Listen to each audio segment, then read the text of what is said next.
My name is John V. Welcome to Chautauqua People.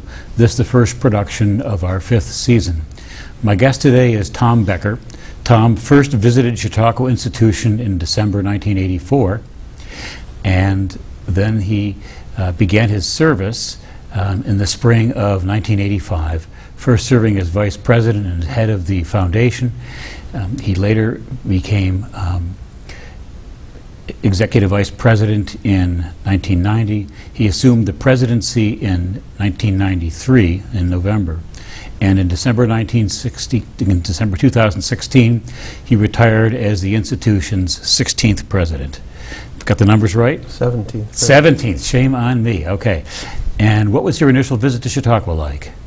In December of '84, it was truly wonderful. It was a December day in Chautauqua County, so rain and heavy dark clouds, and the grounds were muddy, and the streets were in kind of bad shape, and I came through the gates and fell in love. I mean, it was, it had a stunning impact on me.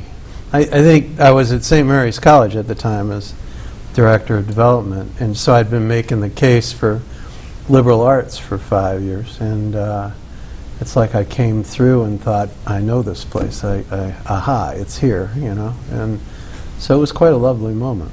Right. And what was Jane's first impression upon seeing Chautauqua Institution? Well, her visit was in January, late January of '85, and we had, I don't know, something like 2.5 feet of snow came down rather quickly, and plummeting temperatures, and Dan Bratton took us out on a sled ride around the grounds, and it was so cold.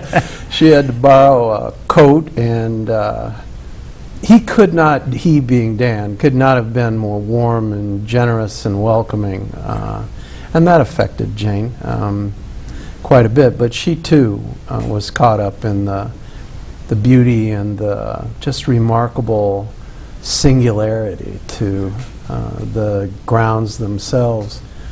And she also got a job offer that same weekend to run the Private Industry Council as part of Chautauqua County structure.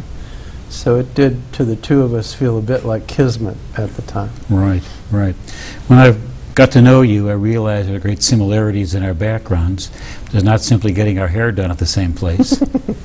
but indeed, we were both born to parents in our 40s, lost our fathers at a young age, had basically a fatherless childhood in which an older brother played a significant role, and had some very good secondary education. I wonder if you could tell me about that.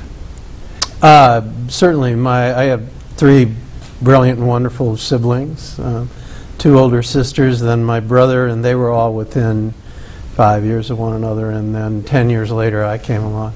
So my mother was 45 when I was born, and when my father died at 53, I was 10, and my siblings were all gone.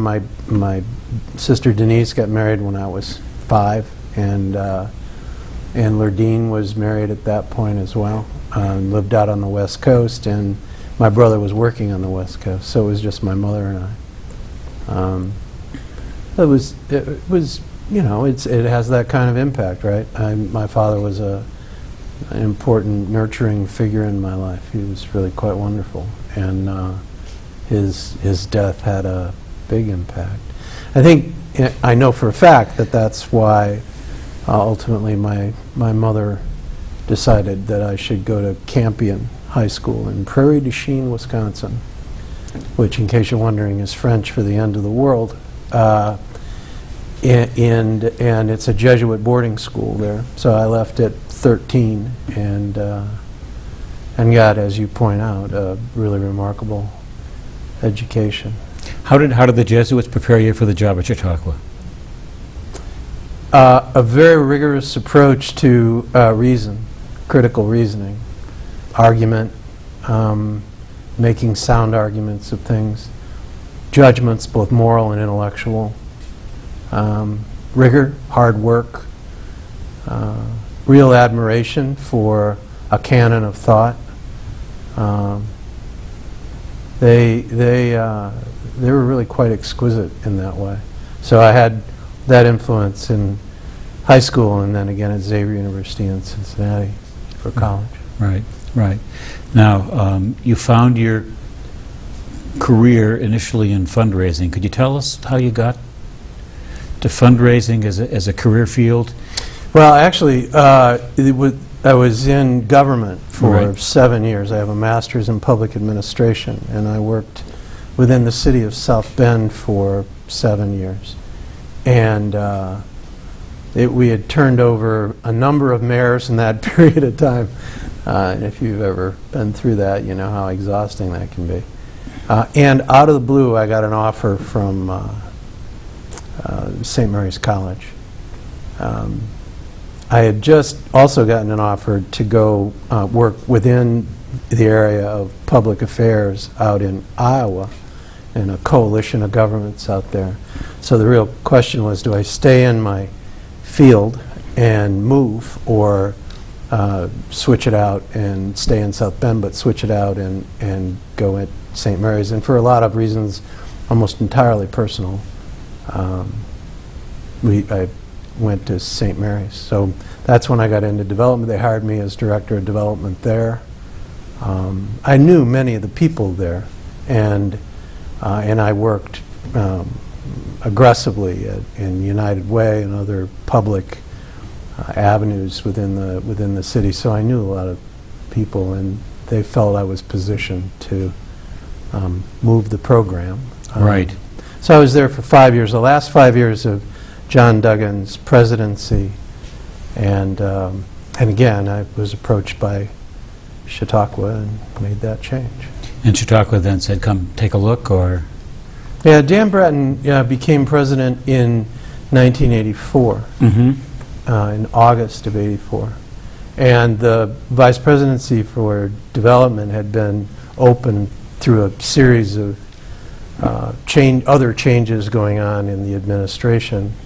You know, the previous Phil Brunskill at the position before, he left, and Bob Hess started to search the president before Dan, and then Bob realized he was going to be leaving, so he suspended the search, and then that played out, and then they had to search for a president and sort of sidelong search for somebody else, and they landed on Dan. And when Dan came in, that position of vice president for development had been vacant then because of these accumulated activities or lack of activity for a long period of time.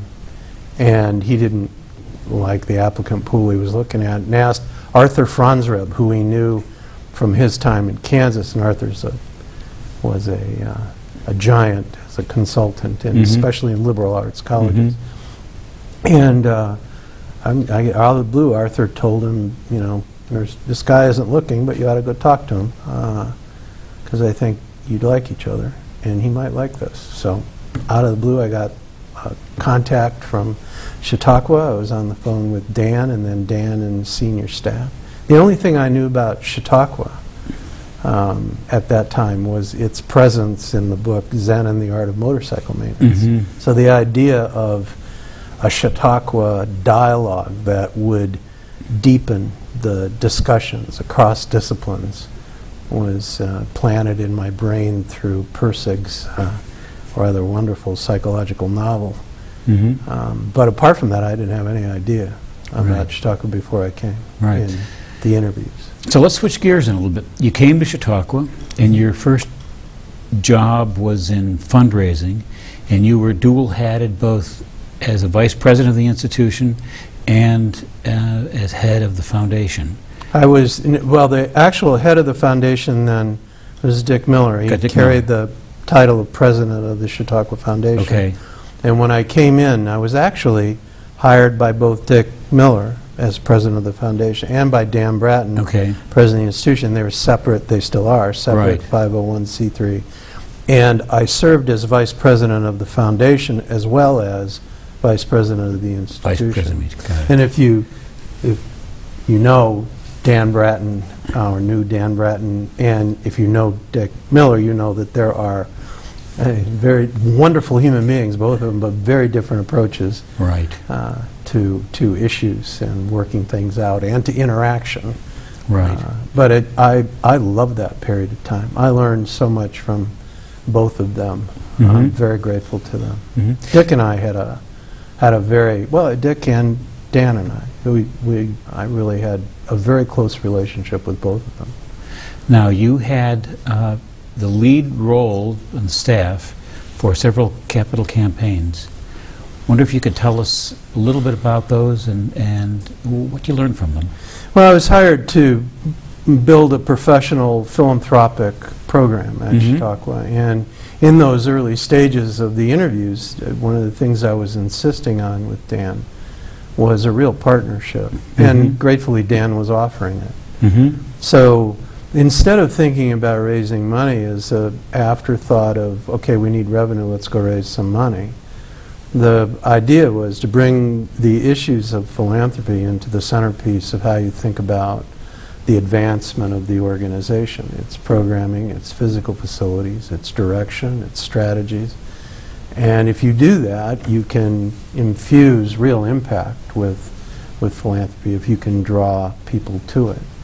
And that was the plan. And so when we started the first effort, Mary Frances Graham, God bless her memory, she and Dick Miller chaired the Overture to the Future campaign, which is all about raising $8 million for endowment. To be honest with you, I just was trying to get my feet wet and figure out what all was going on. Called on a lot of people in that process. And Chautauquans, as you well know, just don't have any trouble at all telling you what they think about you know, what's wrong. So the list of people's perceptions of what's wrong or what needs to be done was, a lot of that was garnered in that early stage. And then after that, we just kept doing we started doing comprehensive campaigns where we wove annual giving, endowment, and capital improvements into each of the next series of campaigns we've done, the most recent being the Promise campaign. How much have you raised over these campaigns? All of them combined. You know, I'm a little embarrassed to tell you I've not actually totaled that, but it's over 200 million for sure. This last campaign by itself was 105 million and change. And Right. And some of the subsequent campaigns that are memorable to you? Well, you know, the people who, Bob Osborne chaired one of those campaigns, and I don't know if you ever knew Bob Osborne. He was a fixture within the community, and he and June lived on the grounds, and he had this basso voice, you know, that would just came from his toes, and the place would shake when he'd speak, not because it was loud, but just because it was so resonant. And a really lovely human being. I so enjoyed working with Bob. Karen Goodell led a very important campaign, and that was a shift. A younger person, and frankly someone who grew up in the area. She's from Bemis Point, and you know, understands this place with a point of view that was very different than those that we had in leadership up until then. And also a perception of what it is that people see when they come and think about purchasing property, for example. What is it that inspires such a commitment, and what are they seeing when they do that? How are they greeted? What goes on? So that campaign really taught us a great deal. And then Vic Gelb chaired the campaign following that, and there can't be a more stylish, compassionate, genuine human being than Vic. And that was a wildly successful campaign. He has this capacity to make everybody around him feel like they're constantly at a party. He's just a magnificent person. And then followed by this most recent effort that's chaired by Steve Percy, the former chair of the foundation board, and George Snyder, the former chair of the institution board. And the two of them combined on the Promise campaign. And we'll be celebrating that this season of 2017. It concluded at the end of 16. Right. Tell me about Lene Hall and how that came about. Well, we needed, you know, you think about where the rehearsals were going on for the orchestra. And where were they? Well, either in the amphitheater. If they couldn't be in the amphitheater, then we jammed them into what was McKnight Hall, which is essentially a Quonset hut type of an arrangement. Back then, there was no place else really to put them. So, you know, trying to rehearse an entire orchestra inside McKnight was just not doable. They'd do sections and things like that. So we needed a space that that would allow us to properly produce the kind of music that we really wanted to produce. We also needed a hall for performances, recitals, and other sorts of things. So that was in a planning process that it was a real need that we needed to address. And the, you know, Reg wanted to make a gift that would feel to Betty like a kiss. Right. And he did. But, you know, at the time, I remember we thought the facility was going to cost X, and I remember so well sitting next to him as we were in the boardroom, and I think it was Doug Conroe was opening bids that we were receiving from the bidders who were sitting in the rooms, and then he'd read off the bid totals, and they were all just wildly more than what we had anticipated. I remember Reg turns to me and says, "What the hell building are they talking about?" And I was so afraid we weren't talking about our building anymore. Yeah. But we went in the other room and worked it out and did some, you know, engineering, and came up with the first new programmatic facility in 60 years. In how many years? 60. And how did that change the institution? It was a statement among a lot of different statements that were being made about the clarity of a commitment to the future. Chautauqua survived many decades of what I would lovingly call a state of ennui. People who were there loved it and thought of, what did Jeffrey Simpson call it, shabby gentility. And those who were there loved it. But the problem was, you weren't really building an institution during that time. And we set about to do that. And it took us a while to get our footing and to get things going and to make enough improvements to the grounds, to the buildings, and to the programs that people could feel, you know, an overall comprehensive sense of lift going on. But we got there, you know. That's magnificent. Yeah. Absolutely magnificent. I think so too. Now, you became president after Linnae was open, is that correct? Linnae was opened in 1993. Dan retired at the end of 2000. Okay. And he had announced that intention. Right. So during the calendar year of 2000, there was a search. Right. And Scott McVeigh was selected as the next president. So Dan retired and Scott moved into that for the 2001 season. Right. Then I was elected president in November of 2003. Okay. So 2004 was my first season as president. Which would be the second season for Linnae. No, it was at that point it was the 11th season. Okay, I'm back up.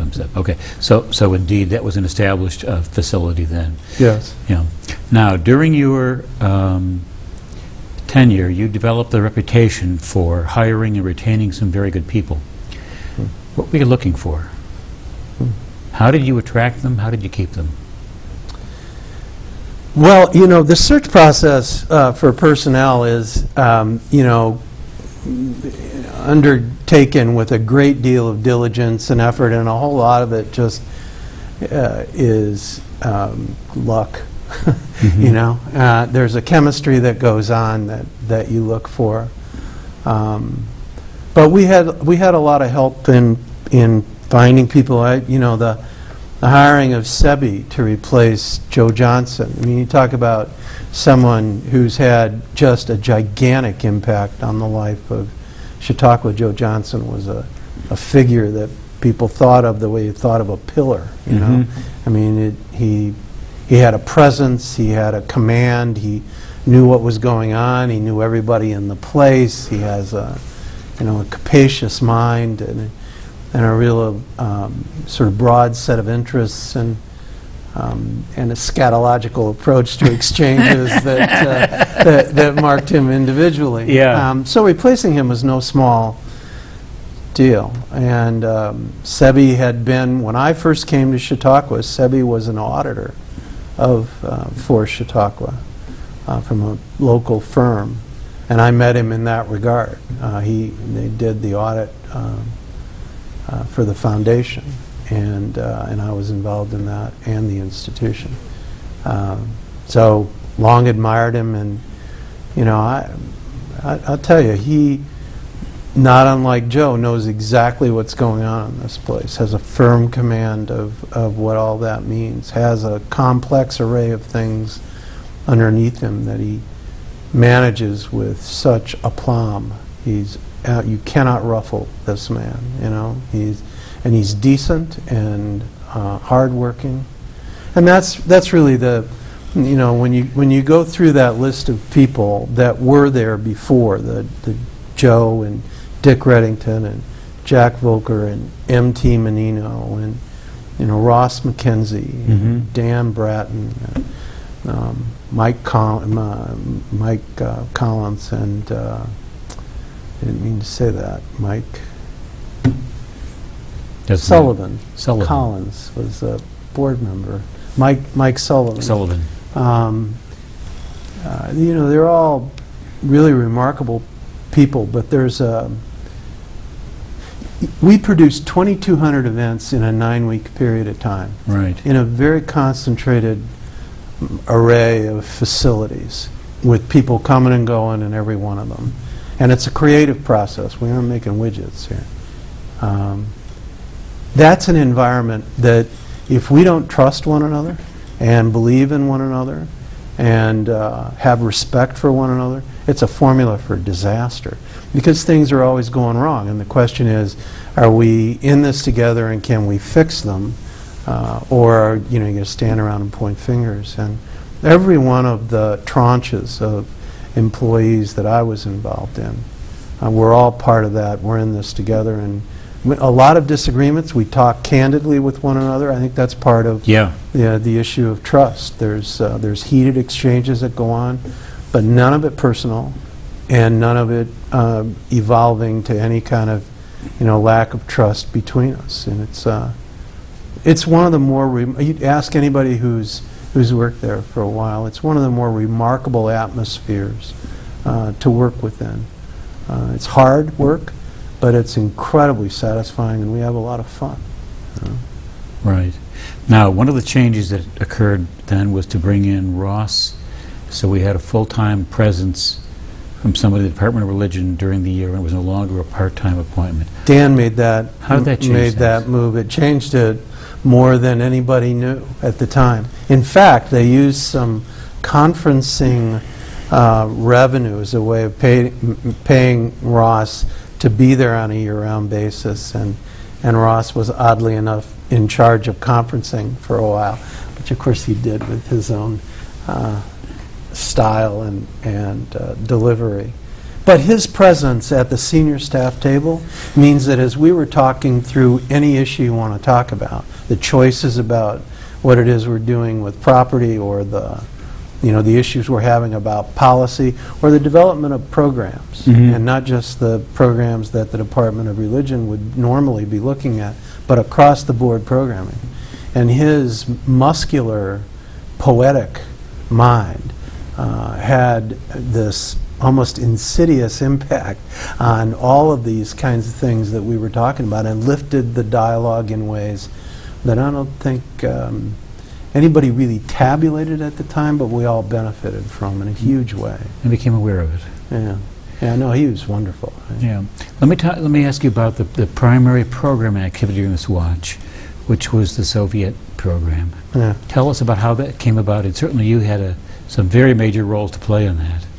Yeah, it was let Mikey do it kind of an experience, to be honest. John Wallach, who had worked for Hearst Papers and Chain, was involved in advising Chautauqua on programs having to do with international affairs for a period of time prior to Dan's arrival. And John, he could be difficult to deal with. So when I came in March of '85, we, in the beginning of this season, of the '85 season, we were doing a week on U.S.-Soviet relations.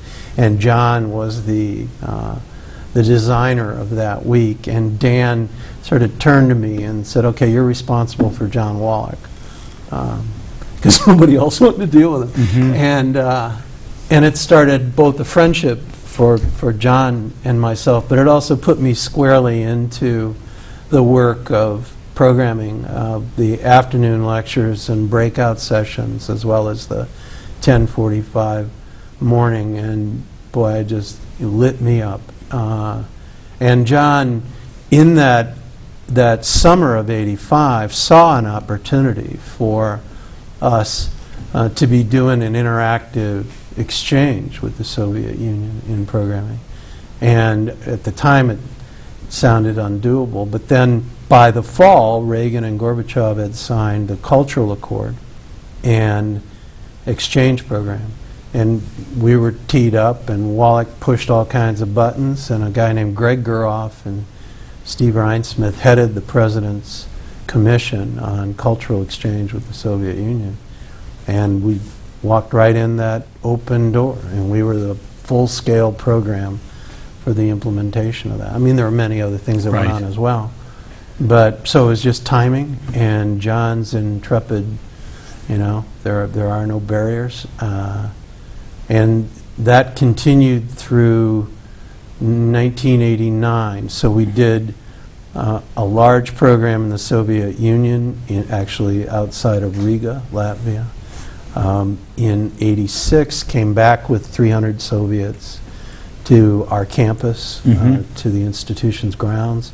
In '87, that was an amazing experience. Took another group to Georgia, and in '88, and then another group of Soviets back to the United States. This time we went up to the University of Pittsburgh and did this program in collaboration with them. In each of those junctures, not only was I sort of knitted to John Wallach's hip, but I also needed to raise $1 million. And then we were all doing things to execute on the trip that you know, that weren't in our job description.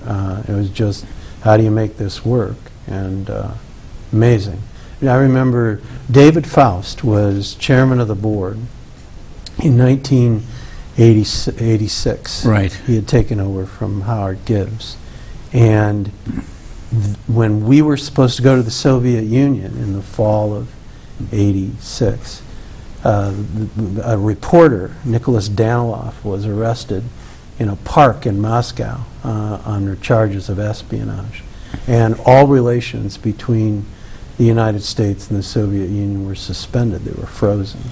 And we had 300 people getting on a Pan Am plane and 2 days of programming in Washington, D.C. before we then flew to what is now St. Petersburg, and then on to Riga, and then back to Moscow and home. All of that was up in the air. And I remember thinking so admiringly about the courage of David Faust, a new chairman of the board, a relatively young man in his 40s, trusting Dan and his merry band to get us through all of this in a way that was going to be safe, but also we'd be able to manage it with integrity. And turned out to be, I think, there's another whole program or series of programs that you could do on the Soviet programming, but it changed a lot of people's minds about what Chautauqua was capable of doing programmatically. It also altered people's lives. that experience was just so profound and unusual and important in its time. I have seen historical accounts of maybe 10 factors contributing to the demise of the Soviet Union, and that almost always makes the list as one of those activities. And I just think that's such a wonderful thing for Chautauqua to have been really on the point, Kerry. John Matlock made that, former ambassador of the Soviet Union, but he made that point. He included Chautauqua. And, again, it goes back to luck, right? It's timing. Gorbachev comes into office in the late winter of '85. Nobody knew what that meant. No. Especially the people in the Soviet Union didn't know what that meant. We sure didn't know what it meant. They've been through a whole series of one-year presidents like that. Right. And then there we were, I mean, honestly, when we were on the grounds of Yermala, which is outside of Riga, Latvia, and eerily familiar to Chautauqua, these dachas around in a big amphitheater, and it was really pretty amazing. Mm-hmm. But the Soviet press that was covering that was trying to be judicious about who they would show and who they wouldn't show. But it was an entirely new thing, and that they would even think about some of that going on the air. Mm-hmm. And one of the things it produced is people came. All of a sudden, you'd come out of these sessions, and there'd be people standing as far as you could see outside these gates. Really? Yeah. So Chautauquans just walked through the gates and started talking to people. I mean, Wonderful. it was stunning. Yeah. Wonderful.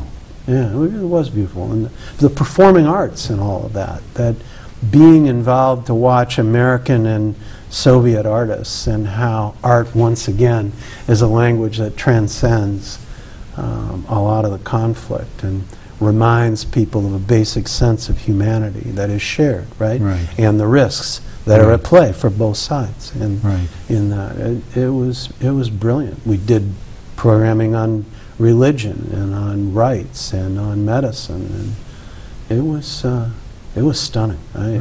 Really good. Right. Now, Tom, if the Soviet American program was the programming, arguably the programming peak during your watch here at Chautauqua, the construction peak was the AMP. Let's talk a little bit about that. What factors led to decision making, fundraising, and construction, and what impact you believe that will have? Well, in the Promise campaign, one of the things that we were doing was assessing sustainability across the board. Right. Some of that had to do with the grounds. Some of it had to do with the environment, sensitivity toward the lake. Some of it had to do with facilities, and a big problem with the amphitheater was staring us right in the face. And what do you do about this? If what you really are talking about is the next 150 to 200 years of Chautauqua, what do you do with this particular facility? Which, when we started, we thought we'd be able to treat a certain way, and then the more we discovered about its condition, the more we realized we're going to have to redo it. And let me just interject. That was a very sincere position. And as I was on the board of trustees at the time, we had those preliminary discussions. I argued for leveling it and beginning again. And you truly came back in some very strong words and said, John, cool it. And indeed, we want to do anything we can to preserve the existing facility. Yeah, no, that's exactly right. Yeah. And the problem was that we could have, as well it was pointed out, have treated it purely as a historic rehab. But in order to do that and keep it safe and make it safe, we would have had to put a ton of money into it and reduce its size. Mm-hmm.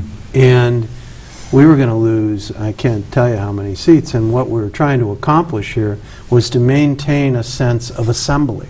Right. Within an amphitheater. Right. Where we do multiple kinds of programs, and it had to attract more people because we need to attract more people. And not every performance, but it's got to be able to feel like a place that you want to be in, whether there's 800 people there or 7,000 people gathered around. Right. And that was a big charge for us. But the safety of the integrity of the structure itself, the safety of the experience for people that were coming, accessibility for handicapped people is not a small problem. And then the whole back of the house and the ability of the artists to effectively do their work there was seriously challenged in what we had.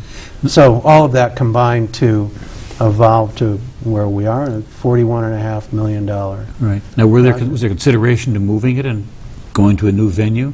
We looked at other sites for an amphitheater. Let's just say, you know, we raise what's there or leave it in some modified condition.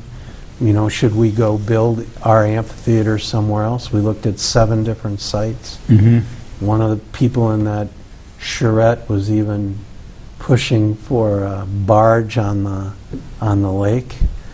I asked him to please leave the room.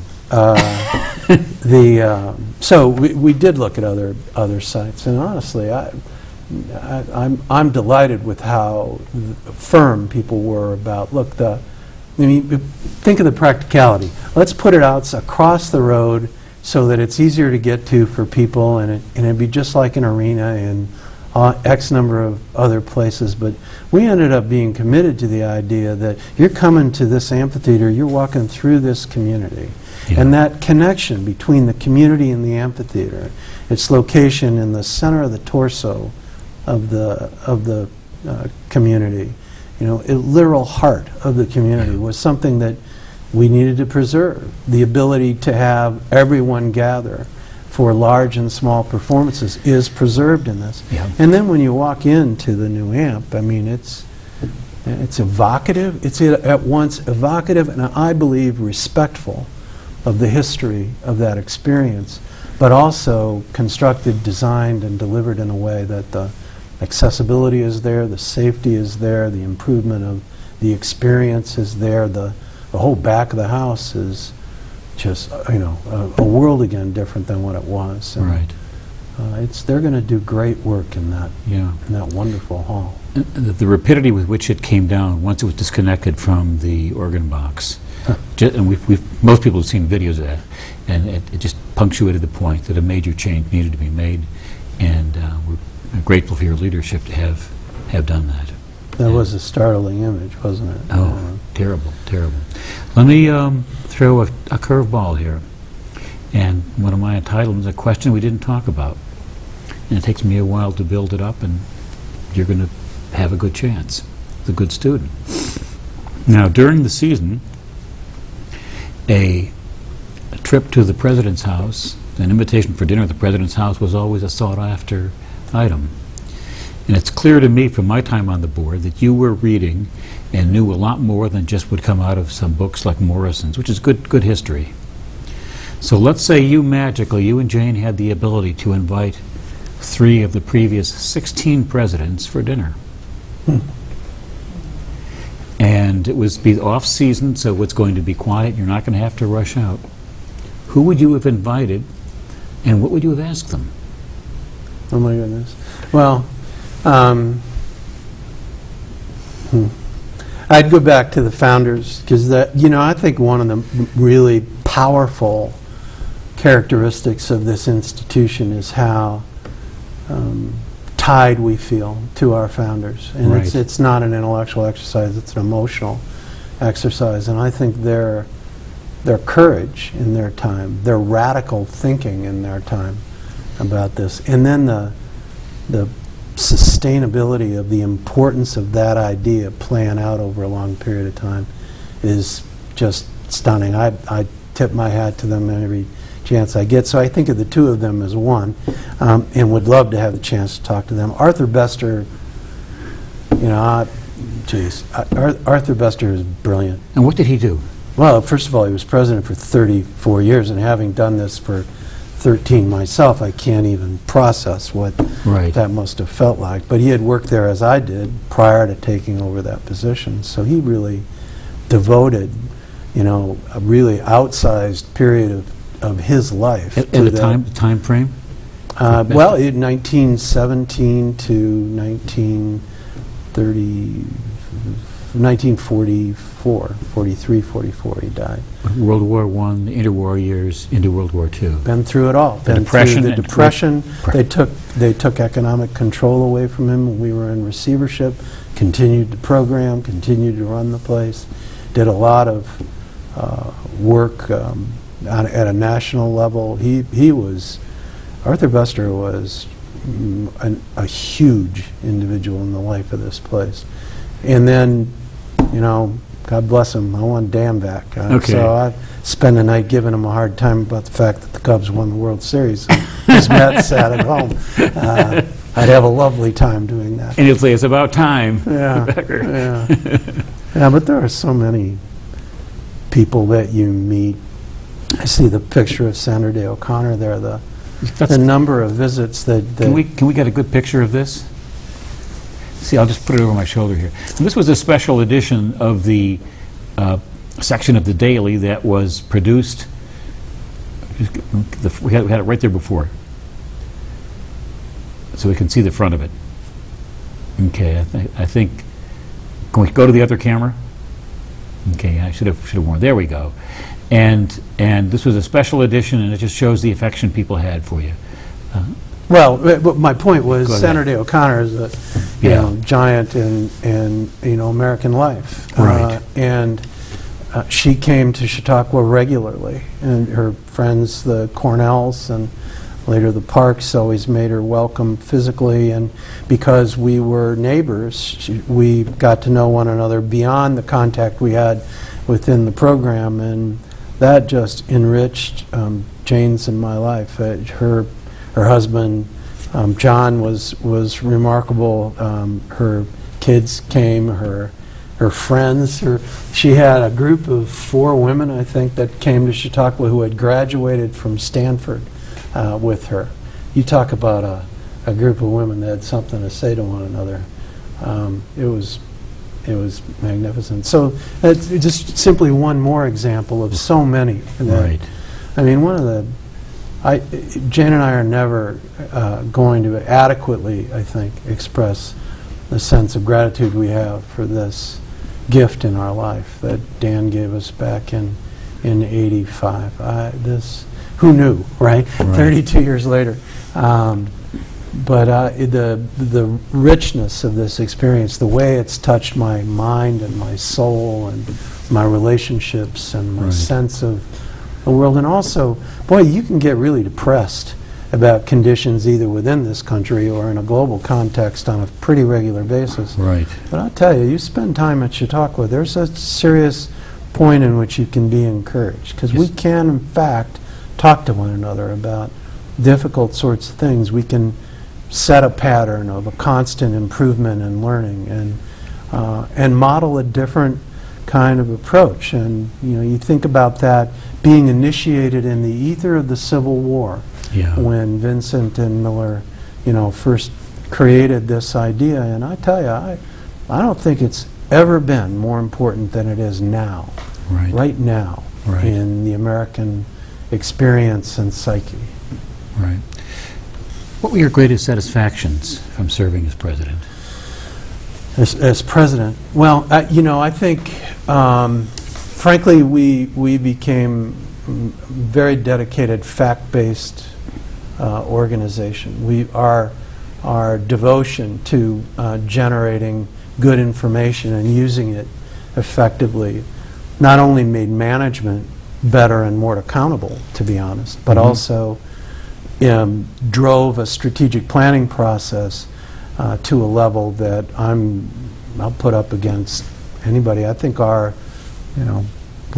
Kilpatrick took over after the groundwork done by Don Greenhouse in just getting things in order and getting them organized in a proper and thoughtful way, and then Ron's skills at helping us understand how you take that and really mold it into good decision making, and structure it in ways that you use the data on projections to show you where the train's going to come off the tracks, not as an OMG situation, but rather as, okay, so choices are going to have to be made there. Let's start making them now, And it prepared us for 2008 in a fundamental sort of way. When that event occurred in the fall of 2008, that financial crisis that the entire country went through, we set about cutting an enormous amount of money out of our operating budget, $1.5 million the first stretch. We went over $2 million a little later on. The cooperation from people like Jay Lessinger and artistic directors and administrators and everybody, that cooperation was born from, we're all looking at the same facts and we know we're in a crisis, and we can either say, we know this and here's stuff we need to do anyway, right, let's do it now.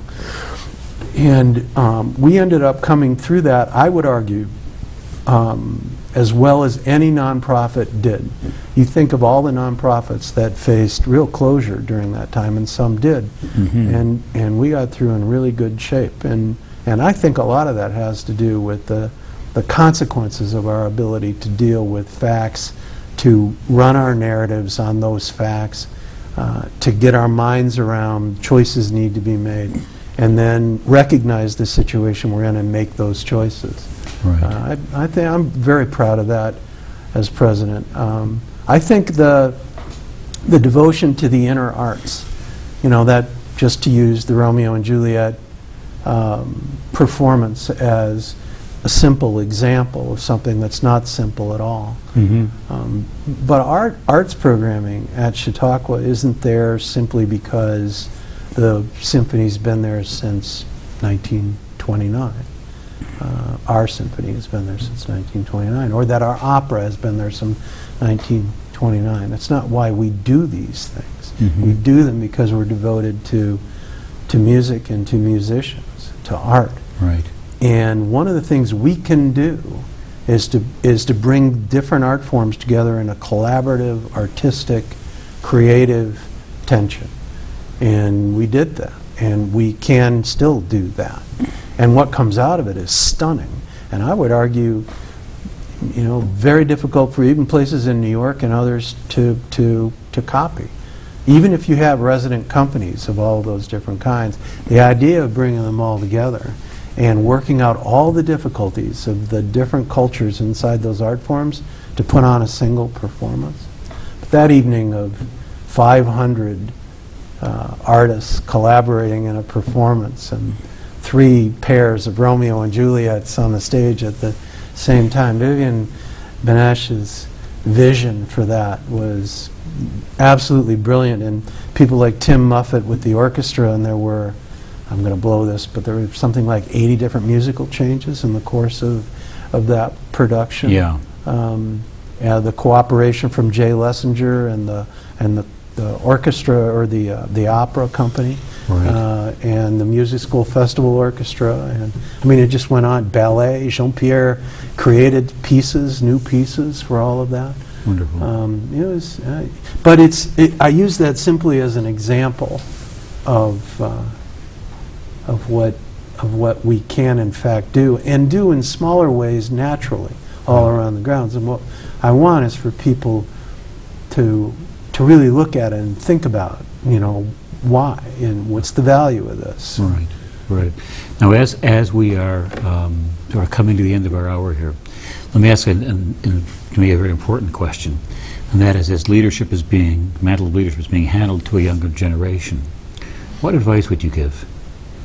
And it isn't just the presidency we see for Chautauqua, but also the vice president level. Very number of new folks will be coming in.